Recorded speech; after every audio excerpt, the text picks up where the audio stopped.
complete this task you'll need gloves, a plunger, kitchen roll or a cloth, and a bucket. It's your responsibility to clear blockages in basins and toilets. These blockages can be caused by disposing of fat, oil, paint, hair, vegetable peelings, disposable nappies, sanitary towels, and other bulky items down pipes and toilets. I've got a blocked sink. What can I do to clear it? There's a few ways of clearing a blocked sink. One, we normally use a plunger to start with. These you can obtain in a DIY centre. They're a little bit better than the rubber ones what you buy from the pound shop. They don't seem to clear it as well. But if you've got one of them, you've got it for life. The other thing is you can remove the trap, and for that you probably need some kitchen roll just to mop up the water. Also, a bucket is quite essential because when you take off a trap underneath the sink and the sink's full of water, you don't want that all going onto your kitchen floor. So a bucket is quite essential, but I will show you that part in a minute.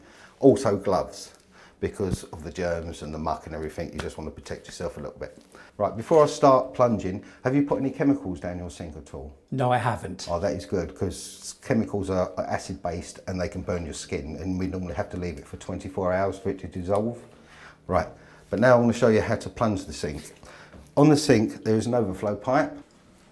Yes. Where it overfills, it will go through the overflow. We need to block that off first, because if we just pump the sink with this, it will just squirt out the water. So the best way to do it is to get a piece of kitchen roll or an old towel, wet it so it's damp so the air can't come through it, put it over the overflow, then we get the plunger with the other hand, push down hard so it makes a good contact around the sink, and then you just pump,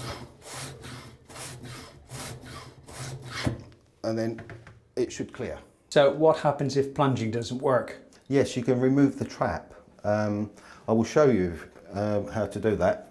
The best thing we need is the bucket first, yeah, to catch any water that comes away from the trap when I release the trap, which I'll put under the sink now. And that goes right underneath the trap. Also, just in case we get a little bit of a spillage, kitchen roll. Right, okay, now we've got the bucket underneath the trap.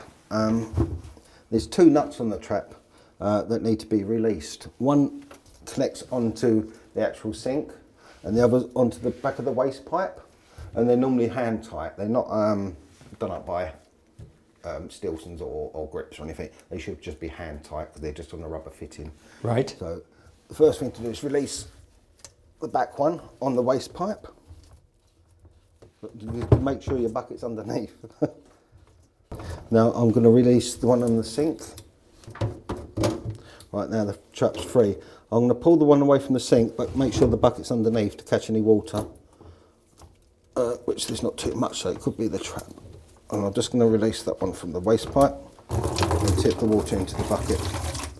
There is some debris in the sink, as you can see. We will remove that and just place it into the bucket.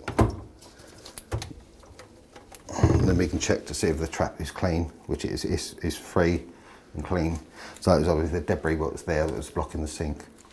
When you put the trap back, just put it back exactly the same way as you took it off. Just put it back onto the waste pipe, then back onto the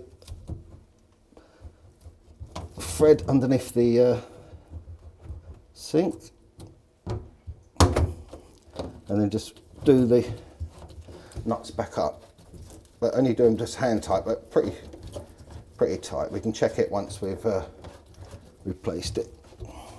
That's that one done, and the one back onto the waste pipe. But always leave the bucket underneath when you're testing it, just in case it does leak. Right, that's tight now. Okay, we'll just wipe any loose dirt and water away from the pipes, and then we can check to see if it leaks when we run it. It's not leaking at all. If it was leaking, just tighten it up a bit more with your hand. But they're only hand tight on a rubber, so they're tight and it's not leaking. And the sink's now draining, so it is a block. The trap was blocked. What happens if the trap doesn't clear it? I'm afraid you might have to phone customer services because the blockage is probably further down the pipe, and they will send an operative out to clear that blockage for you. Thanks. What happens if my toilet is blocked? The best way of unblocking it is with a plunger. I wouldn't recommend using one of these. These are mainly for clearing sinks. You won't get a proper seal around the bowl of the toilet with that. I would recommend using one of these, which is a drain rod with a 4-inch plunger, rubber plunger, which is flexible. You can purchase these from your local DIY shop or plumbers merchants. They're around about £4 to £5. I will show you how to unblock the toilet with a plunger. You place the plunger into the bowl of the toilet and you plunge like so. And then once the water has gone away a little bit, you just flush the toilet and hopefully it's unblocked.